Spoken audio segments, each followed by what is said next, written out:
여러분 잘 아시는 것처럼 팔레스타인과 이스라엘의 전쟁이 발발한 지 벌써 보름이 지났습니다.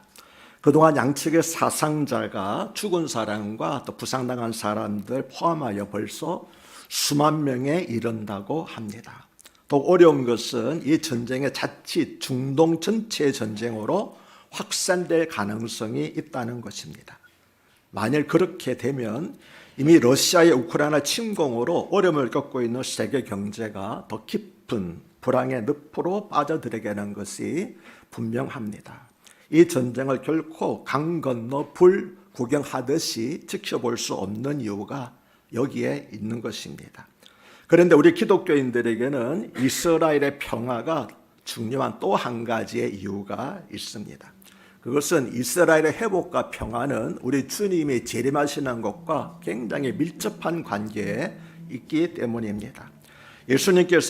주님께서 다시 오심과 세상 끝날에는 무슨 징조가 있겠습니까? 라고 물은 제자들의 질문에 대해서 결정적인 징조로 두 가지를 말씀하셨습니다. 이 일이 있게 되면은 내가 다시 올 것이고 세상 끝날이 있을 것이라고 말씀을 하셨는데, 하나는 마태복음 24장 14절에서 이 천국 복음이 모든 민족에게 증언되기 위하여 온 세상에 전파되리니 그제야 끝이 오리라. 그제야 끝이 온다는 말씀을 분명하게 말씀한 것은 성경에서 오직 이 구절입니다. 그래서 가장 예수님께서 재림하실 때 가장 결정적인 증거는 천국 복음이 온 세상에 모든 민족에게 전파되는 것, 이것이 가장 확실한 증거라고 예수님께서는 말씀을 하셨습니다. 또 하나는 마태복음 24장 14절에서 이 천국 복음이 마태복음 24장 32절로부터 33절에서 무화과 나무의 비유를 배우라. 그 가지가 연하여지고 잎사귀를 내면 여름이 가까운 줄을 아나니 이와 같이 너희가 이 모든 일을 보거든 인자가 가까이 곧 문 앞에 이른 줄을 알지니라. 그래서 무화과 나무 잎이 연해지고 여름에 가까우게 되면은 너희가 인자가 문 앞에, 아직 들어오지는 않았지만 문 앞에 가까이 서 있는 줄 알지니라고, 그렇게 두 가지를 예수님께서 재림하시기 전에 일어날 확실한 증거로 두 가지를 말씀을 하셨습니다. 여기서 말씀하는 무화과 나무라고 하는 것은 이스라엘을 가리킵니다. 왜냐하면 성경에서 무화과 나무와 포도나무는 대표적으로 이스라엘을 상징하는 나무들이었기 때문입니다. 세상 끝날이 가까웠다는 가장 확실한 첫 번째 징조는 천국 복음이 모든 민족에게 전파되는 것입니다. 여기서 세상 끝날은 예수님이 다시 오셔서 악한 세상을 심판하실 때를 말합니다. 그러면 예수님께서는 왜 천국 복음이 모든 민족에게 전파된 후에 세상 끝날, 다시 말하면 심판의 날이 온다고 말씀을 하셨을까요? 천국 복음은 요한복음 3장 16절과 17절에서 하나님이 세상을 이처럼 사랑하사 독생자를 주셨으니 이는 그를 믿는 자마다 멸망하지 않고 영생을 얻게 하려 하심이라. 하나님이 그 아들을 세상에 보내신 것은 세상을 심판하려 하심이 아니요 그로 말미암아 세상의 구원을 받게 하려 하심이라는 내용을 가리킵니다. 다시 말하면 하나님께서 독생자 예수 그리스도를 보내주셨는데 그 아들을 믿으면 구원을 받고 그 아들을 믿지 않으면 심판을 받게 된다 하는 것을 말씀을 해주셨습니다. 이 말씀에서 멸망과 심판은 같은 의미이고 영생과 구원이 또한 같은 의미입니다. 즉 누구든지 예수 그리스도를 믿으면 멸망과 심판을 받지 않고 영생을 얻게 되는데 이것을 가리켜서 구원이라고 한다는 것입니다. 아멘이십니까? 그래서 예수 그리스도를 믿게 되게 되면 멸망과 심판에 이르지 않고 영원한 생명을 얻게 되는데 성경은 이것을 가리켜서 구원이라고 말씀합니다. 이처럼 우리가 심판을 받느냐 구원을 얻느냐 하는 것은 오직 하나님의 독생자이신 예수 그리스도를 믿느냐 아니면 믿지 않느냐 하는 것에 달려 있습니다. 그런데 만일 복음을 듣지 못해서, 그래서 예수님이 누구인지를 알지 못해서 예수님을 믿지 않았을 것 뿐인데도 불구하고 예수님을 믿지 않았다고 심판한다면 그 사람 입장에서는 대단히 억울하지 않겠습니까? 나는 믿고자 했는데도 나는 알지 못해서 듣지 못해서 예수님 누군지 몰라서 안 믿었습니다라고 하는 사람들에게도 굳이 심판한다면 그건 결코 공평한 일이 아닐 것입니다. 그래서 공평하신 하나님께서는 어느 누구도 나는 듣지 못하고 알지 못해서 예수님을 믿지 않았습니다 라고 핑계하지 못하도록 천국 복음이 모든 민족에게 전파된 후에 예수님이 다시 오셔서 세상을 심판하도록 하신 것입니다. 저는 선교사 출신이지 않습니까? 그래서 선교학 공부를 많이 했는데 지금 큰 민족들에게는 복음이 들어가지 않은 곳이 없습니다. 근데 여러분 아시는 것은요, 나라와 민족은 결정적으로 다릅니다. 한 나라가 한 민족이 아닙니다. 우리나라도 사실은 한 민족, 한 나라 한 민족 아니잖아요. 옛날에는 우리는 한국 사람들은 배달 민족이라고 그래가지고 한 민족이라고 그러는데 요즘은 그렇게 말하지 않잖아요. 우리 민족에도 여러 민족을 섞여 사는 것처럼 한 나라가 한 민족이 아닙니다. 그래서 제가 200여 개의 나라가 있지만 민족의 수는 그 이상입니다. 2만 개 이상의 많은 민족이 있습니다. 그래서 큰 민족들에게는 복음이 다 들어갔는데 작은 민족들에게는 복음이 들어가지 않은 곳도 상당히 많이 있습니다. 그러나 하나님께서는 작은 자 한 사람도 외면치 않으시기 때문에 그 작은 민족, 어떻게 해서 태평양 어느 사람들이 알려지지 않는 작은 섬에 살고 있는 그 사람들에게도 복음이 들어간 후에야 세상을 심판하러 예수님께서 오신다고 그렇게 말씀을 하셨습니다. 그래서 예수님이 다시 오시기를 소망하는 사람들마다 먼저 뭘 해야 되겠습니까? 땅끝까지 가서 복음을 전하는 일이 우선적으로 우리에게 주어져 있는 것입니다. 세상 끝날과 예수님의 재림하시기 전에 있을 또 하나의 결정적인 징조는 이스라엘의 회복입니다. 예수님은 마태복음 23장 38절과 39절에서 보라 너희 집이 황폐하여 버려진 바 되리라. 내가 너에게 이르노니 이제부터 너희는 찬송하리로다 주의 이름으로 오시는 이여 할 때까지 나를 보지 못하리라 하시니라고 말씀하셨습니다. 여기서 예수님 말씀하신 너희 집은 예루살렘 성전을 가리킵니다. 예수님이 말씀에서 예루살렘 성전이 처참하게 파괴되고 유대인들이 전 세계로 흩어지게 될 것을 예언하신 것입니다. 이 사실은 주 70년에 로마 군대가 예루살렘을 함락하고 성전을 파괴함으로써 이미 성취가 되었습니다. 그 후 유대인들은 1900년 동안 세계 각처로 흩어져 나라 없는 백성으로 살았습니다. 그런데 이 말씀 가운데는 그것만 예언한 것이 아니라 흩어져 있는 이스라엘 백성들이 다시 모이게 될 것도 예수님은 예언을 하셨습니다. 뭐라고 하셨습니까? 이제부터 너희는 찬송하리로다 주의 이름으로 오시는 이여 할 때까지 나를 보지 못하리라. 이 말씀 바꿔 말하면 무슨 뜻입니까? 언젠가는 모든 이스라엘 백성들이 찬송하리로다 주의 이름으로 오시는 이라고 예수님을 영접할 때가 반드시 있다는 겁니다. 그리고 그때가 바로 예수님께서 다시 재림하시는 때, 우리 가운데 오시는 날이라고 하는 것이지요. 이 말씀은 사도 바울이 로마서 11장 25절과 27절에서 형제들아 너희가 스스로 지혜있다면서 이 신비를 너희가 모르기를 내가 원하지 아니하노니 이 신비는 이방인의 충만한 수가 들어오기까지 이스라엘의 덜어는 우둔하게 된 것이라. 그리하여 온 이스라엘이 구원을 받으리라. 기록된 바 구원자가 시온에서 오사 야곱에게서 경건하지 않은 것을 돌이키시겠고 내가 그들의 죄를 없이 할 때에 그들에게 이루어질 내 언약이 이것이라 한가 같으니라고 한 말씀과도 일치합니다. 여기서 이방인의 충만한 수가 들어온다고 하는 것은 달리 말하게 되면은 모든 민족에게 복음이 전파되는 것을 가리켜 말하고 있습니다. 그래서 모든 민족에게 복음이 전파됨으로써 모든 이방인들 충만한 수가 다 하나님께 돌아오게 될 때, 그때 마침내 이스라엘의 구원이 이루어지게 된다고 하는 것이죠. 다시 말씀드리면 로마서 11장 25절까지 10절 말씀은 천국 복음이 모든 민족에게 전파된 후에 마지막으로 이스라엘의 땅에도 복음이 전파되고, 그래서 대부분의 유대인들이 회심하여 찬송하리로다 주의 이름으로 오시는 이여라고 하면서 예수님을 영접할 때가 올 것인데 바로 그때가 주님께서 재림하실 때라는 것입니다. 이 말씀은 이 세상에서 맨 마지막으로 구원받을 민족이 어떤 민족이라는 것을 암시하고 있습니까? 이스라엘 민족이라는 것을 암시하고 있습니다. 이 말씀은 동시에 이스라엘 민족이 마지막으로 구원받는 이 사실은 유대인들의 완악함을 보여주는 것뿐만 아니라 하나님의 신실하심을 보여주는 것입니다. 끝까지 하나님을 거부했지만 하나님께 택한 백성을 끝까지 버리지 않으시는 거예요. 로마서 11장 29절은 하나님의 은사와 부르심에는 후회하심이 없느니라고 말씀을 합니다. 하나님께서 첫 번째 부르신 백성의 민족이 이스라엘 민족이잖아요. 근데 이스라엘 민족이 예수 그리스도를 거부하여서 지금까지도 거부하고 있습니다.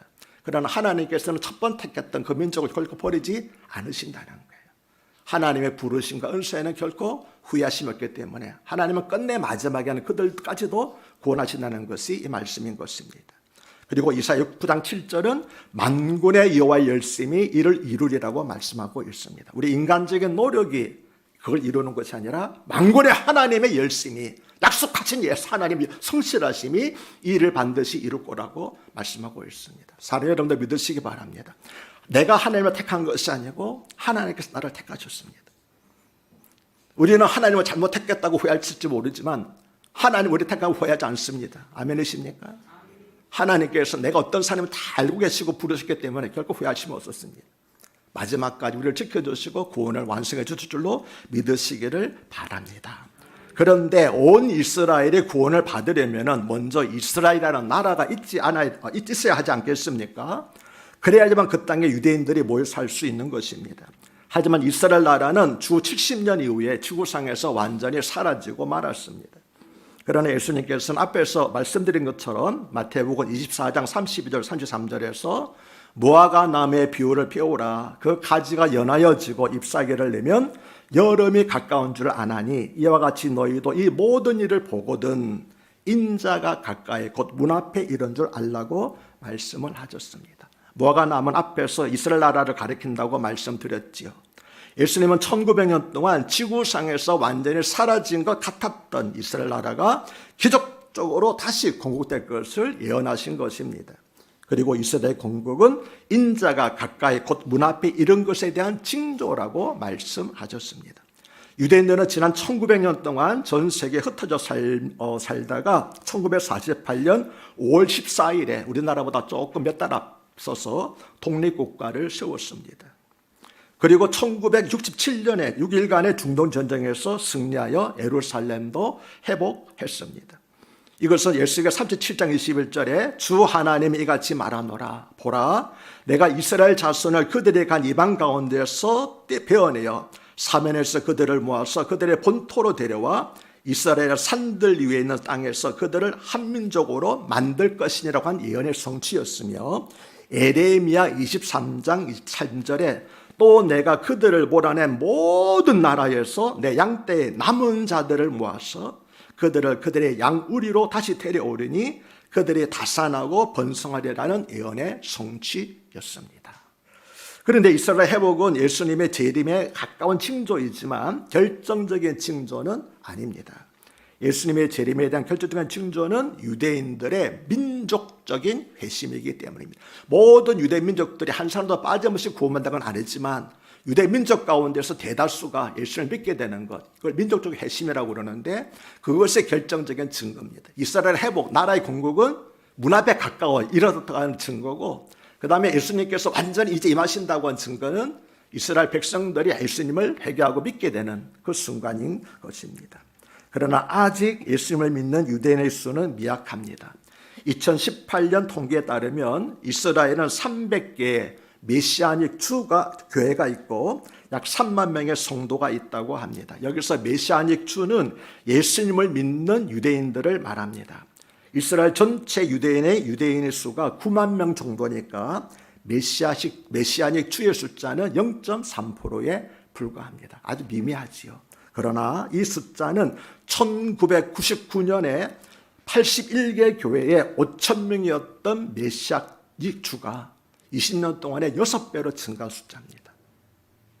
그래서 지금도 계속해서 늘어나고 있는 숫자입니다. 때가 되면 하나님께서 모든 이스라엘 백성들이 찬송하리로다 하나님 아들 오신 주의 이름으로 오시는 이어라고 예수님을 영접하게 될 때가 반드시 있게 될 줄로 믿습니다. 그리고 그 날을 위해서 우리 그리스도인들은 속히 전쟁이 그치고 이스라엘의 평화가 임하도록 기도해야만 하는 것입니다. 왜 그렇습니까? 이스라엘의 평화가 임하고 그 평화 기간 동안 많은 사람들이 복음을 통해서 예수님을 받아들일 때, 그럴 때 우리도 주님을 다시 영접하게, 다시 오실 예수님을 맞이하게 되기 때문입니다. 그래서 이스라엘의 구원은 우리가 별개 문제가 아니라 반드시 먼저 선제적으로 이루어질 사실이라는 것을 아시고 이스라엘의 평화와 회복과 그리고 구원을 위해서 열심히 기도해 주시기를 바랍니다. 이 포화 속에서는 결코 전도가 이루어지지 않기 때문에 이스라엘이 속히 전쟁이 끝나고 평화가 임하도록 기도해 주시기를 바랍니다. 얼마 전에 있었던 팔레스타인의 무력단체 하마스의 잔인한 테러에 대해서 많은 사람들이 분노합니다. 어떻게 어린 아이들을 죽이고 참수까지 하느냐는 것입니다. 그래서 이스라엘이 하마스의 거점인 가자 지역을 폭격하는 것은 당연한 보복이라고 지지하는 사람들이 많이 있습니다. 이번 기회에 가자 지역을 이스라엘에서 완전히 없애버려 한다고 주장하는 사람들도 있습니다. 대개 보니까 기독교인들이 이런 주장에 동조하는 것 같습니다. 그러나 이것은 우리 주님의 가르침이 결코 아닙니다. 오늘 설교 본문은 예수님께서 가르치신 산상수훈 가운데 일부분입니다. 산상수훈은 마태복음 5장에서 7장까지의 예수님의 가르침을 가르치는데 5장 1절에서 예수께서 무리를 보시고 산에 올라가 앉으시니 제자들이 나온지라는 말씀으로 시작하여 8장 1절에서 예수께서 산에서 내려오시는 말씀으로 끝나기 때문에 그래서 5장부터 7장까지를 산상수훈이라고 부르는 것입니다. 산상수훈은 옛사람에게 말한 바 어떻게 하라는 말을 너희가 들었으나 나는 너에게 이르노니 이렇게 하라는 구조로 되어 있습니다. 여기서 옛사람은 1차적으로는 출애굽을 한 후 시내산에서 모세로부터 율법을 들은 사람들을 가리키지만 확대해서 적용하면은 성령에 속한 새 사람과는 반대되는 자, 즉 육에 속한 옛사람을 가리킵니다. 그러므로 산상수훈은 성령으로 거듭나서 새 사람이 된 성도들만이 받을 수가 있는 교훈이고 실천할 수 있는 교훈이라는 것입니다. 이제 오늘 설교 본문을 보겠습니다. 38절과 39절은 또 눈은 눈으로 이는 이로 갚으라 하였다는 것을 너희가 들었으나 나는 너에게 이르노니 악한 자를 대적하지 말라고 말씀합니다. 우리는 율법에서 눈은 눈으로 이는 이로 갚을지니라고 표현한 것을 보면서 율법은 너무 잔인하지 않느냐라고 느낄 수가 있습니다. 그러나 실은 이것은 인간이 갖는 감정과 폭력을 통제하는 법의 목적으로 주어진 것입니다. 왜냐하면 인간의 복수심은 다른 사람이 내 일을 하나 뺐으면은 난 상대의 일을 2개, 3개 뽑으려 하는 것이기 때문에 율법은 내가 손해 본 만큼만 복수해야 된다라고 하는 일종의 말하자면 통해 복수법이라는 것을 율법에 규정한 것입니다. 꼭 복수하라는 것이 아니라 그 이상의 복수는 해서는 안 된다라고 하는 것이죠. 그런데 주님께서는 비록 율법에서는 최소한의 인권을 보장받도록 보호하고 있지만 그리스도인들은 혹시 억울한 일을 당했다 할지라도 복수심을 버리고 자기가 충분히 누릴 수 있는 자유와 권리를 사용하고 조금 억울한 일을 당해도 참으라고 말씀을 하셨습니다. 그러면서 4가지 구체적인 신뢰를 던졌습니다. 첫째는 뭡니까? 내 오른뺨을 치거든 왼뺨도 돌려대라는 것입니다. 상대방의 오른뺨을 치려면은 이렇게 치면 안 됩니다. 손등으로 쳐야 됩니다.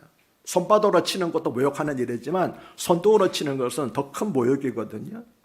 그런데 율법으로 한다고 그러면 상대가 내 오른뺨을 쳤으면 나도 상대의 오른뺨을 쳐야지만 주먹으로 쳐야 되지만 주님께서는 그 권리를 사용할 뿐만 아니라 오히려 왼쪽 뺨까지 치도록 돌려대라고 말씀을 하신 것입니다. 예수님은 이렇게 가르쳤을 뿐만 아니라 실제로 이런 모범을 보이셨습니다. 이사야서 50장 6절은 고난받는 하나님의 종이 메시아의 모습을 예언한 것인데 이렇게 말씀합니다. 나를 때리는 자들에게 내 등을 맡기며 수욕과 침뱉음을 피하려고 내 얼굴을 가리지 아니하였다. 실제로 예수님께서 재판을 받으실 때 대제사장의 종들이 예수님 뺨을 주먹으로 때리고 이렇게 때렸습니다. 주먹으로 때리고 얼굴에 침을 뱉었습니다. 그러나 예수님은 잠자코 그 모든 수욕을 감당하셨던 것입니다. 두 번째는 너를 송사하여 속옷을 가지고자 하는 자에게 겉옷까지도 가지게 하라는 것입니다. 유대인들의 겉옷은 밤에 잘 때는 이불 대용으로 사용하였기 때문에 율법은 겉옷을 잡지 못할 뿐만 아니라 혹시 고장 잡았다 할지라도 저녁에 되기까지는 반드시 돌려주라고 그렇게 규정을 하였습니다. 이처럼 율법의 참 정신은 가난하고 약한 자들을 보호하는 것이었습니다. 그런데 우리 주님께서는 혹시 누가 재판을 하여 내 속옷을 가져가겠다 하면은 법이 보호하는 겉옷까지도 주라고 하셨습니다. 법으로 보장된 것까지도 양보함으로써 상대방의 잘못을 깨닫고 회개하여 주님을 믿을 수 있도록 하라는 것이었습니다. 세 번째는 누구든지 너로 억지로 오리를 가게 하려거든 그 사람과 심리를 동행하라고 하셨습니다. 로마가 이스라엘 지배하던 때에 로마 군인들은 이스라엘 사람들에게 어떤 짐을 지고 오리의 거리를 가도록 강제할 수 있는 권리를 가지고 있었습니다. 누구나 이런 강제 징용을 당하면 기분이 나쁘고 속이 상하겠지요. 그러나 주님께서는 혹시 이런 강제 징용을 당했다 할지라도 오리를 가고자 하면 도리어 기꺼이 심리까지 가주라고 말씀을 하셨습니다. 네 번째는 너에게 구하는 자에게 주며 너에게 꾸고자 하는 자에게 거절하지 말라고 하셨습니다. 가난한 사람이나 필요로 하는 사람이 나에게 도움을 청하면 그 도움을 결코 거절하지 말라는 것입니다. 물질적인 손해가 있더라도 기꺼이 감사하라는 것입니다. 인색하지 말고 그리스도인으로서 너그럽고 풍성한 사랑을 보여주라는 것이었습니다. 그렇게 함으로써 기독교인과 비기독교인의 본질적인 차이를 보여주라는 것이었습니다. 로마서 12장 7절에도 아무에게도 악을 악으로 갚지 말고 모든 사람 앞에 선한 일을 도모하라고 말씀합니다. 모든 사람 앞에서 못마땅한 사람을 포함해서 그들에게 악을 악으로 갚지 말고 선한 일을 도모하라는 것입니다. 악을 악으로 선을 선으로 갚는 것은 세상 사람들이 사는 방식입니다. 선을 악으로 갚는 것은 악한 자들이 사는 방식입니다. 그러나 그리스도인들이 사는 방식은 악을 선으로 갚는 것입니다. 아멘이십니까? 43절과 44절은 내 이웃을 사랑하고 내 원수를 미워하는 것을 너희가 들었으나 나는 너에게 이르노니 너희 원수를 사랑하며라고 말씀을 합니다. 레위기 19장 18절은 내 이웃을 내 몸과 같이 사랑하라고 말씀을 합니다. 사실 원수를 미워하라는 말은 구약 성경에도 없습니다.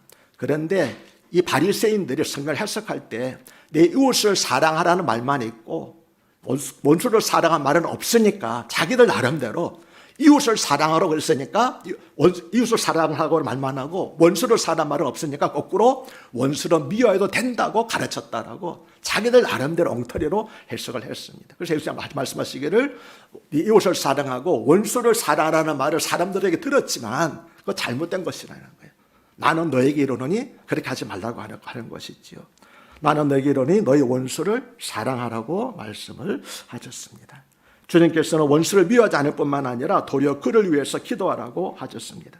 그 원수가 잘못하고 있는 죄를 하나님께 용서해 주시도록 기도하며 그 원수가 내가 평화하도록 기도하며 그 원수가 구원되도록 기도하라는 것입니다.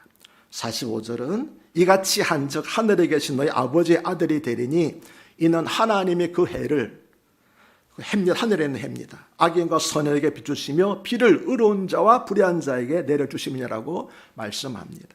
세상 사람들은 악한 자에게는 악으로 갚고 선한 자에게는 선으로 갚는다고 말씀을 드렸지요. 그러나 하나님은 악인과 선인에게 차별 없이 해와 비를 내려주십니다. 요한일서 4장 8절 말씀처럼 하나님은 사랑이시기 때문입니다. 그러므로 우리가 하나님의 자녀라면 우리도 사랑의 하나님 아버지를 닮아서 조건 없이 모든 사람에게 사랑을 베풀어야만 하는 겁니다. 46절 47절 너희가 너희를 사랑하는 자를 사랑하면 무슨 상이 있으리요? 세리도 이와 같이 하지 않느냐. 그 당시 세리라고 하는 것은 이스라엘에서 가장 멸시천대하는 악한 자의 대명사였습니다. 죄인의 대명사였습니다. 세리들도 이같이 하지 않느냐. 또 너희가 너희 형제에게 무난하면 남보다 더하는 것이 무엇이냐. 이방인들도 이와 같이 하지 않느냐. 그 말씀을 하셨습니다. 기브 앤 테이크식의 사랑은 불신자들도 한다는 것입니다. 그렇다면 우리가 불신자보다 나은 것이 무엇이 있겠느냐는 것이지요. 이웃을 사랑하고 원수를 미워한다면 불신자와 다를 것이 없다는 겁니다. 우리가 하나님의 아들이란 원수를 사랑하고 기도하며 축복해 줄 수 있어야 한다는 것입니다. 물론 쉽지는 않습니다. 우리에게는 타락한 인간의 본성이 여전히 남아있기 때문입니다. 그러나 그 한계를 뛰어넘으라고 말씀을 하시는 것입니다. 48절에서는 하늘에 계신 너희 아버지의 온전하신 것 같이 너희도 온전하라고 요구하십니다. 백양구절에 누가복음 6장 36절은 너희 아버지의 자비하신 같이 너희도 자비하라고 말씀을 합니다. 하나님께서 원수 우리를 사랑하셨으니 우리도 원수를 닮아서 악을 악으로 갚지 말고 선으로 갚으며 원수가 줄이거든 먹이고 목마르거든 마시우라는 것입니다. 원수를 위해서 축복해 주고 조조하지 말라는 것입니다. 선을 악으로 갚는 사람은 죄인이요 선을 선으로 갚는 사람은 양심 있는 사람이요 악을 손으로 갚는 사람은 그리스도와 아버지를 닮은 사람이기 때문입니다. 그리스도인이란 한마디로 불신자들과 세상 사람들과 다르게 사는 사람들입니다. 우리는 세상 사람들과 달라야 됩니다. 주님의 제자다워야 하고 하나님의 자녀다워야 합니다. 그것은 원수를 포함한 모든 사람을 사랑하는 겁니다. 원수까지 사랑하는 것이 인간의 본성에는 맞지 않지만 우리는 인간의 본성이 아니라 그리스도의 본성에 따라서 행동해야 하는 것입니다. 나 같은 죄인, 하나님의 원수되었던 자를 사랑하신 하나님과 주님의 사랑을 생각해서 우리도 아가페 사랑을 내 이웃에게 전달하라는 것입니다. 내 이웃이란 온 세상에 있는 모든 민족 그리고 나와 의견을 달리하는 모든 사람을 포함합니다. 그들과 새로운 관계를 가지라는 것입니다. 내 마음에 들지 않는다고 관계가 나쁜 사람과 관계 개선이 없다면 불신자와 똑같다는 것입니다. 우리의 기도의 목표와 실천의 목표는 남과 특별히 세상 사람들과 다르게 사는 것입니다. 아니 내 본성과 다르게 사는 것입니다. 우리의 목표는 아버지 하나님의 온전하심과 같이 우리도 온전해지는 것입니다. 그래서 저는 이스라엘이 팔레스타인 사람들과 같이 또는 그 이상으로 복수하는 것을 반대합니다. 하나님의 백성은 무슬림과 달라야 하기 때문입니다. 피는 더 많은 피를 부르고 복수는 더 큰 복수를 부르기 때문입니다. 미움의 반대말은 사랑이고 복수의 반대말은 용서입니다. 전쟁이 계속되면은 무고한 민간인 희생자만 늘어날 뿐입니다. 군인들이 죽는 것이 아니라 더 많은 민간인들만 희생되고 있는 것입니다. 사랑과 용서만이 이 보복전쟁의 악순환을 그치게 할 수 있습니다. 꼭 이스라엘과 팔레스타인 전쟁뿐만 아니라 우리 삶 가운데도 이런 갈등이 있을 수 있습니다. 그럴 때 사랑하는 여러분, 사랑과 용서로 증오와 미움을 이기시기를 바랍니다. 이것이 주님께서 우리에게 오시는 거룩한 삶이라는 것 꼭 기억하시고 어떻게 생각하면 바보처럼 사는 것, 손해보며 사는 것, 이것이 정말 하나님께서 기뻐하시며 사는 삶을 꼭 기억하시고 누가 나를 한 대 때리면 난 10대를 때려야지만 속이 풀린다고 하는 그런 사람들은 내가 정말 그리스도인인가? 나는 정말 변화된 사람인가라고 하나님 앞에서 회개할 필요가 있는 것입니다. 마지막으로 이스라엘 평화와 구원을 위해서 간절히 기도해 주십시오. 마지막으로 이스라엘 민족의 구원을 받아야만 주님이 다시 오시기 때문입니다. 그리고 그 땅이 평화로워야 평화의 복음을 받아들일 수 있기 때문입니다. 포화가 난무하는 속에서는 전도가 이루어지지 않기 때문입니다. 오 주님, 이스라엘과 팔레스타인에서 더 이상 무고한 희생자가 나오지 않게 하여 주시옵소서. 이 땅의 모든 전쟁과 갈등이 그치게 하여 주시옵소서. 예수님의 이름으로 기도드립니다. 아멘. 우리 다 함께 나를 봐도옵소서 찬송하시면서 헌금복원합니다.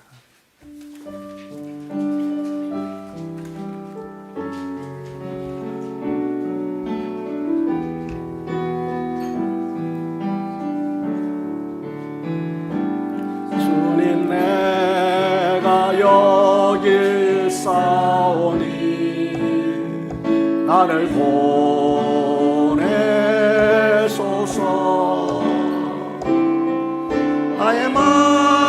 나의 몸 주께 드리오니 주 받으옵소서. 주님 내가 여기 싸우니 나를 써주소서.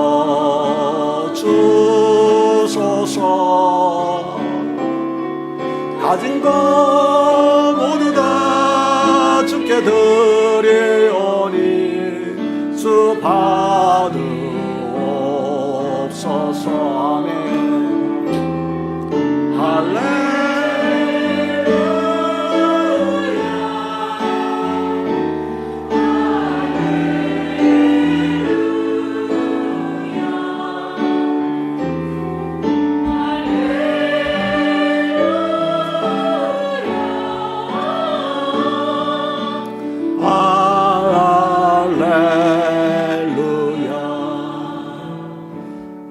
하나님 아버지, 오늘도 하나님 앞에 나와서 예물들에 봉헌합니다. 드려진 예물이 하나님 영광을 위해서 쓰임받기를 원합니다.